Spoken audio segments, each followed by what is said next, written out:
Assalamualaikum warahmatullahi wabarakatuh. Pada video pembelajaran kali ini kita akan belajar tentang sistem perkembangbiakan atau sistem reproduksi yang terjadi pada hewan.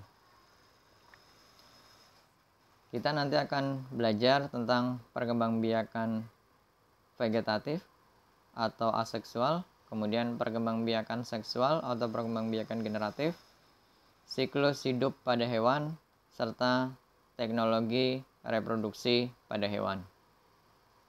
Hewan secara garis besar ini bisa dibagi menjadi dua kelompok besar, yaitu hewan vertebrata atau hewan yang memiliki tulang belakang dan hewan avertebrata atau hewan yang tidak memiliki tulang belakang.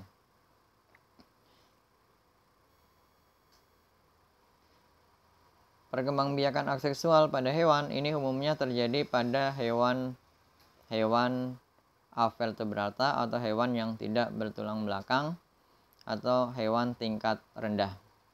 Di sini yang pertama, perkembangbiakan aseksual pada hewan dilakukan dengan pertunasan.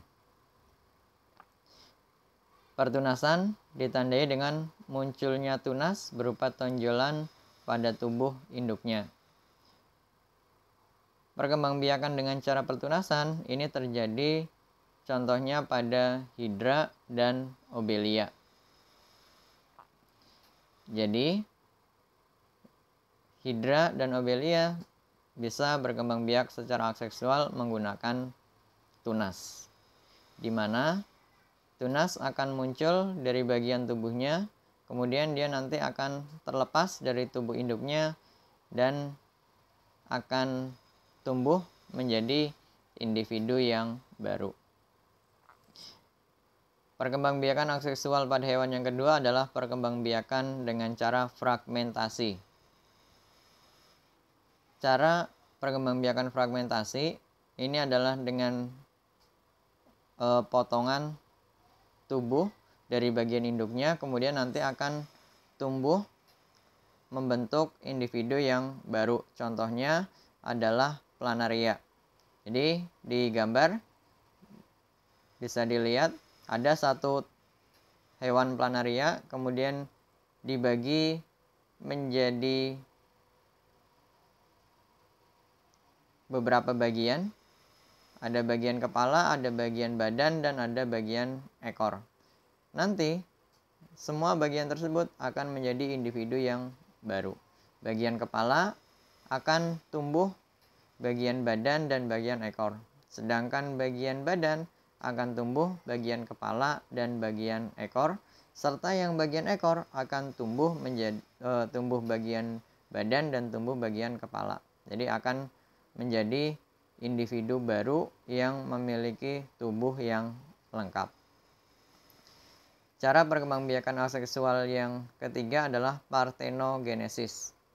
Parthenogenesis ini adalah peristiwa perkembangbiakan sel kelamin betina menjadi individu baru, atau sel telur bisa menjadi individu baru tanpa melalui proses pembuahan. Jadi sel telur bisa tumbuh menjadi individu baru tanpa dibuahi oleh sel sperma, itu yang disebut dengan parthenogenesis. Contoh parthenogenesis ini bisa terjadi pada lebah, kemudian pada kecoa. Jadi di sini lebah itu yang tidak dibuahi, dia akan menjadi lebah betina. Sedangkan lebah yang dibuahi, dia akan menjadi lebah jantan.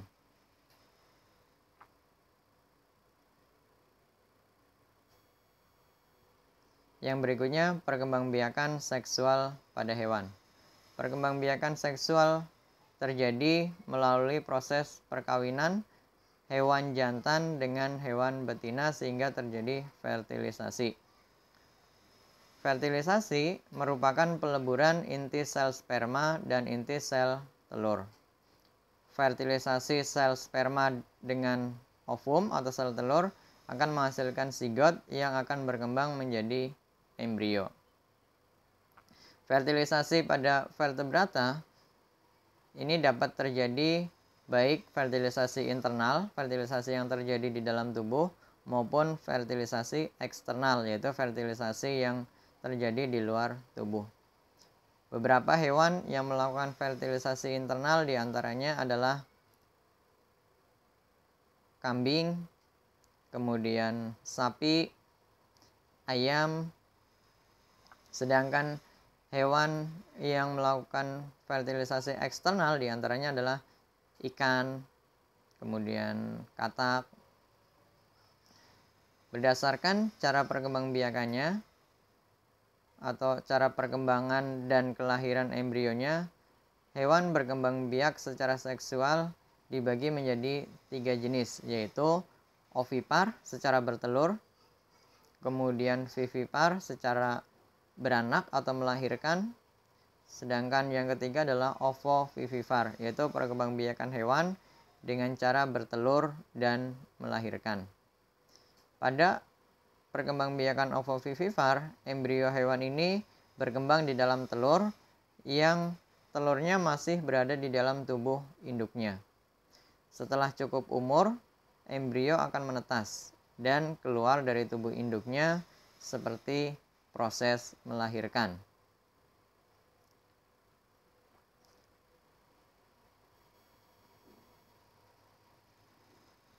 Kemudian siklus hidup hewan. Jadi siklus hidup adalah proses pergiliran makhluk hidup dari terbentuknya zigot, tumbuh, dan mampu membentuk zigot kembali.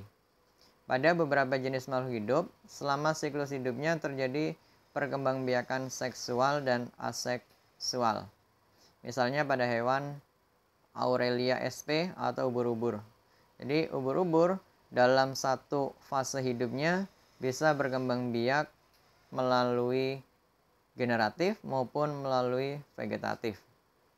Di sini kita bisa lihat bahwa ketika dalam kondisi polip, ubur-ubur dia berkembang biak dengan tunas.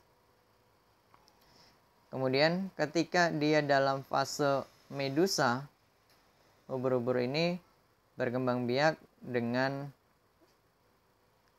generatif atau dengan perkawinan atau dengan seksual. Jadi ubur-ubur yang sering kita temui itu yang bergerak bebas itu adalah fase ubur-ubur dari medusa. Fase lain itu berupa polip, dia biasanya menempel di dasar laut. Ketika ubur-ubur ini dalam fase medusa, sekali lagi dia berkembang biak secara seksual atau secara generatif, sedangkan ketika dalam fase polip, tumbuhan ubur-ubur ini, hewan ubur-ubur ini, mohon maaf, ini berkembang biak dengan tunas. Siklus hidup yang lain, beberapa hewan juga mengalami siklus hidup yang disebut dengan metamorfosis. Metamorfosis ini adalah proses perubahan bentuk pada tahap pertumbuhan dan perkembangan makhluk hidup. Metamorfosis sendiri dibedakan menjadi dua, yaitu metamorfosis sempurna dan metamorfosis tidak sempurna. Metamorfosis sempurna adalah tahapan metamorfosis yang setiap fasenya mengalami perubahan bentuk tubuh yang berbeda-beda. Jadi metamorfosis sempurna ini bentuk tubuhnya dari mulai telur sampai dia dewasa, bentuk tubuhnya perubahannya sangat drastis atau sangat berbeda. Contohnya di sini adalah pada katak. Katak dimulai dari telur, kemudian terjadi pembuahan menjadi zigot. Zigot akan tumbuh menjadi kecebong. Setelah kecebong menjadi katak berekor, kemudian menjadi katak muda dan akan menjadi katak dewasa. Sedangkan metamorfosis tidak sempurna adalah bentuk hewan muda ini mirip dengan hewan yang dewasa. Jadi perubahan bentuknya itu tidak terlalu drastis. Contohnya di situ pada belalang atau pada kecoa atau pada capung.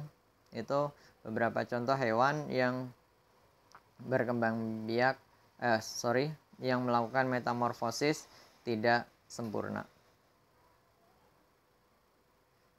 Jadi di sini contohnya dimulai dari telur, kemudian telur berubah menjadi nimfa. Nimfa akan terus tumbuh, ukurannya tambah besar, berkembang menjadi imago atau menjadi hewan dewasa. Yang berikutnya, yang terakhir, teknologi reproduksi pada hewan. Teknologi reproduksi pada hewan ada dua yang akan kita bahas, yaitu inseminasi buatan dan cloning.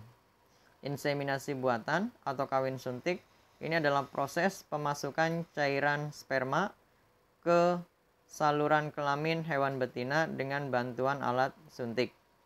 Jadi, jika perkembangbiakan pada umumnya dilakukan secara kawin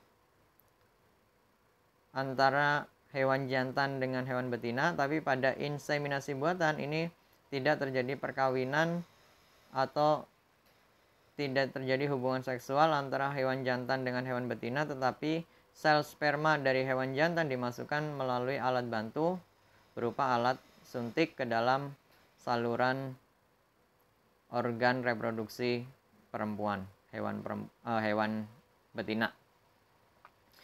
Sedangkan yang kedua, cloning. Cloning adalah cara reproduksi hewan untuk memperoleh keturunan yang identik atau sama dengan induknya dengan memasukkan inti sel donor ke dalam sel tubuh induk yang telah dihilangkan inti selnya. Jadi cloning ini adalah perkembangbiakan pada hewan yang tidak memerlukan sel kelamin jantan atau tidak memerlukan sel sperma. Caranya adalah yang pertama mengambil sel tubuh atau sel somatik, kemudian mengambil sel telur. Sel tubuh yang sudah diambil dikeluarkan inti selnya. Kemudian nanti akan diganti, dimasukkan inti sel telur. Kemudian dia akan berkembang. Setelah berkembang, nanti selnya akan membelah dan akan terbentuk organ atau sistem organ, kemudian akan terbentuk individu baru yang memiliki sifat yang sama persis dengan induknya. Demikian video pembelajaran kali ini. Terima kasih. Wassalamualaikum warahmatullahi wabarakatuh.